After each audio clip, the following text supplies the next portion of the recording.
So, when you look at the seas and oceans on the map, you might think that they just flow into each other. It seems like there's only one big ocean, and people just gave different names to its parts. Well, you'll be amazed how vivid the borders between them are. The border between the Pacific and Atlantic Oceans is like a line between two worlds. It's as if the two oceans meet at an invisible wall which does not let them flow into each other and mix their waters. Why on earth does it happen? We know for sure there is no invisible wall inside, and water is water. What could interfere with its mixing? The thing is that water can be different too. The Atlantic and Pacific Oceans have different density and chemical makeup, the level of salinity and other qualities. One can see by their color that they are far from being the same. The borders between the two bodies of water with different physical and biological characteristics are known as oceanclines. Haloclines, borders between waters with different salinity, are the most spectacular, and this is what we see when the Atlantic and Pacific Oceans meet. The famous explorer Jacques Cousteau found this when he was deep diving in the Straits of Gibraltar. The layers of water with different salinity looked like they were divided with a transparent film, and each layer had its own flora and fauna. Haloclines appear when the water in one ocean or sea is at least 5 times saltier than in the other. You can create a halocline at home if you pour some seawater or colored salty water in a glass and then add some fresh water on top of it. The only difference is that your halocline will be horizontal, and ocean haloclines are vertical.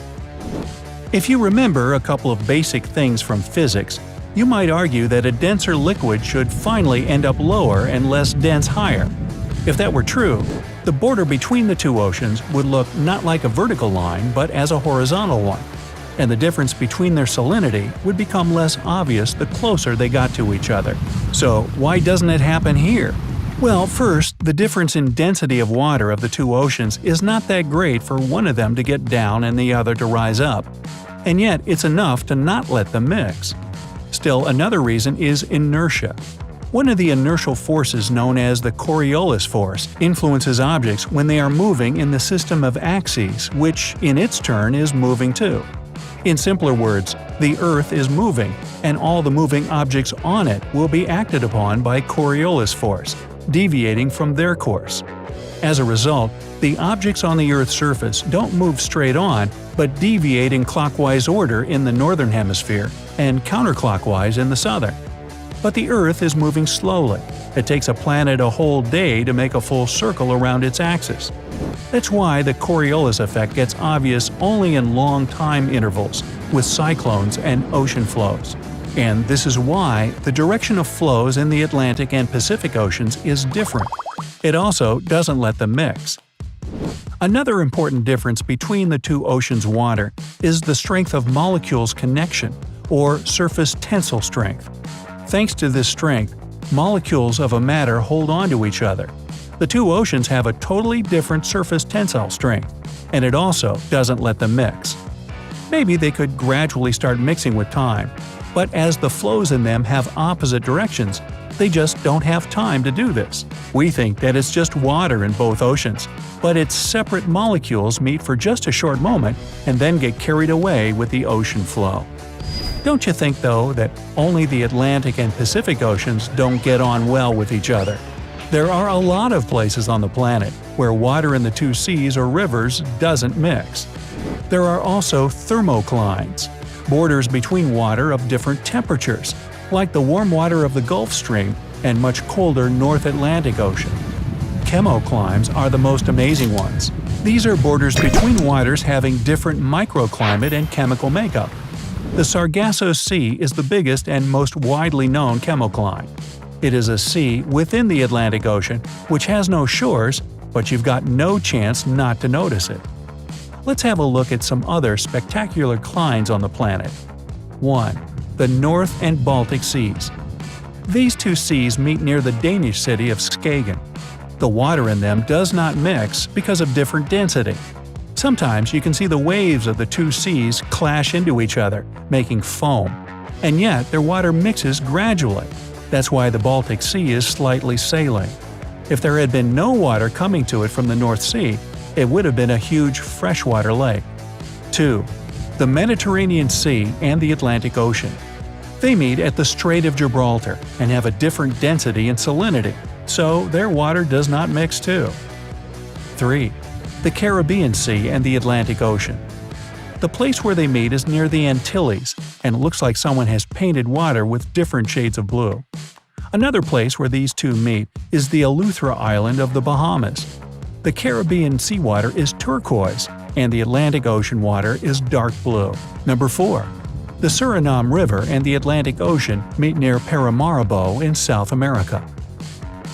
5. The Uruguay River and its afflux. These two meet in Misiones province in Argentina. One of them is clean to be used in agriculture, and the other gets almost red because of loam during rainy seasons. 6.